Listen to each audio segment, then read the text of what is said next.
السلام عليكم، ازيكم عاملين ايه؟ انا غالية عبد الدايم. هنعمل مع بعض النهاردة الكوارع. هوريكم ازاي تعملوها بطريقة سهلة، وازاي تخلوها طرية جدا كده زي ما انا عاملاها. احنا هنجيب الكوارع وهنغسلها كويس جدا وننضفها، ونكون محضرين حلة مية مغلية وهنحط فيها الكوارع. بنحطها في مية الاول نغليها غلوة، وبعد كده بنطلعها ونعملها شوربة بقى في مية تانية نضيفة. هنا انا ضفت كل الكرع،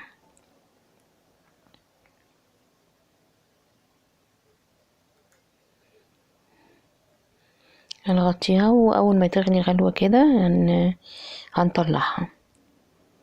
هنا خلاص هي غلت، هتطلعيها في طبق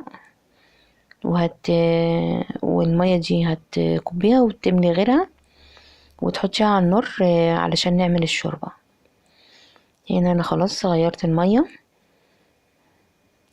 حطيت الكرع في مية جديدة ونضيفة تانية.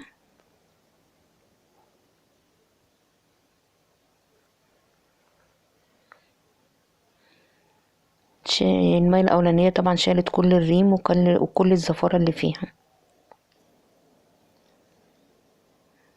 بعد كده هنحط البهارات: ورق لوري،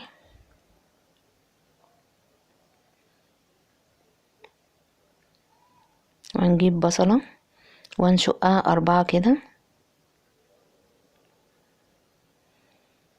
بصلاية كده، وبعدين هنجيب حبهان. انا بقطعه وبشقه كده من النص، بيدي ريحة وطعم احلى في الشوربة.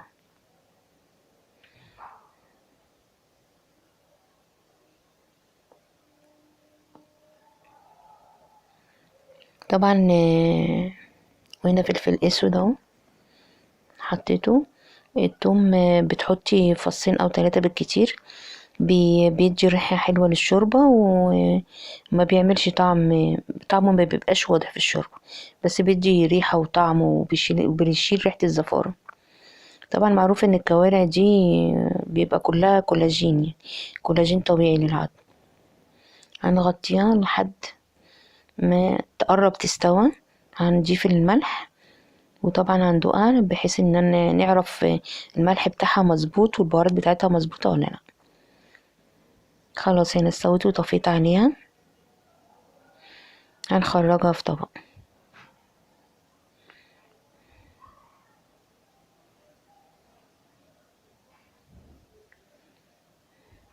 طبعا اللي عايز يحمرها يحمرها وممكن الشوربه تتعمل بقى فتة او تشرب كده، بتبقى حلوة طبعا للعظم وكولاجين طبيعي. شوفوا انا مخليها، انا سبتها على النار كده وطيت عليها لحد ما بقت طرية جدا كده تتقطع بالايد. اهم حاجة بس تنقي الجزار يكون نضيف ويديهالك نضيفة وحلوة. هنا خلاص خرجناها كلها. اتمنى طريقتي تعجبكم.